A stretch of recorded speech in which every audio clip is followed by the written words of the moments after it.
Hello guys, കുറേ ആയില്ലേ കണ്ടിട്ട്. സ്കൂളൊക്കെ സ്റ്റാർട്ട് ചെയ്ത ശേഷം എനിക്ക് വീഡിയോസ് നേരെ ഇടാൻ പറ്റിയിട്ടുണ്ടായിരുന്നില്ല. അതുകൊണ്ടാണ് വീഡിയോസൊക്കെ ഡിലേ ആവുന്നത്. പിന്നെ അമ്മ കടയിൽ നിന്ന് എത്തുമ്പോഴേക്കും ലേറ്റ് ആവും. അതുകൊണ്ടാണ് ഞാൻ വീഡിയോസ് നേരെ ഇടാത്തത്. അപ്പോൾ അമ്മനെയും കൊണ്ടൊന്ന് ഹോസ്പിറ്റലിൽ പോകണം. അമ്മയുടെ കയ്യിൽ ചെറുതായിട്ട് കുത്തിപ്പഴുപ്പ് വന്നതായിരുന്നു. ഞങ്ങൾ ഫസ്റ്റ് സീനാക്കിയിട്ടുണ്ടായില്ല. പിന്നെ അത് ഭയങ്കര ബൾജായി സീനായി. ഇന്നലെ രാത്രി അമ്മ നേരെ ഉറങ്ങിയിട്ടും കൂടി ഇല്ല. അപ്പോൾ രാവിലെ എണീറ്റ് ഞങ്ങൾ ഹോസ്പിറ്റലിലേക്ക് പോവുകയാണ്.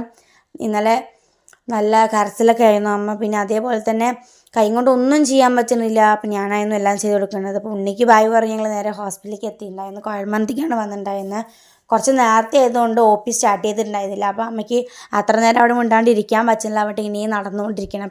നല്ല വേദനയുണ്ട് ഉള്ളതുകൊണ്ട് ഇരിക്കുമ്പോൾ വേദന കൂടുകയാണ് ചെയ്യുന്നത്. അപ്പോൾ അങ്ങനെ നടക്കുമ്പോൾ ആ കാറ്റൊക്കെ കൊള്ളുമ്പോൾ ഒത്തിരി ആശ്വാസം ഉണ്ടല്ലോ കൊണ്ട് നടക്കുകയാണ്.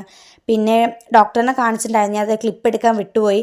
പിന്നെ അവർ ഒരു ഡ്രസ്സ് ചെയ്യാൻ പറഞ്ഞിട്ടുണ്ടായിരുന്നു. കയ്യിൽ ഒരു പഴുപ്പ് കൂടിയിട്ട് പൊട്ടാൻ വേണ്ടിയിട്ട് സംഭവം വെക്കാൻ വേണ്ടി പറഞ്ഞിട്ടുണ്ടായിരുന്നു. അപ്പോൾ അതിന് പോയി ചെയ്തിട്ടുണ്ടായിരുന്നു. കറക്റ്റ് അവർ ആ മുറിവിൽ തന്നെ ആ പഴുപ്പിൽ തന്നെ കറക്റ്റ് വലിച്ച് കെട്ടിയപ്പോൾ അമ്മയ്ക്ക് നല്ല വേദനയുണ്ട്. അപ്പോൾ നമ്മുടെ വേദന കണ്ട് എനിക്ക് സങ്കടമായി. ഈ വീഡിയോ ഇത്രയുള്ളൂ. അടുത്ത വീഡിയോ. Okay, by.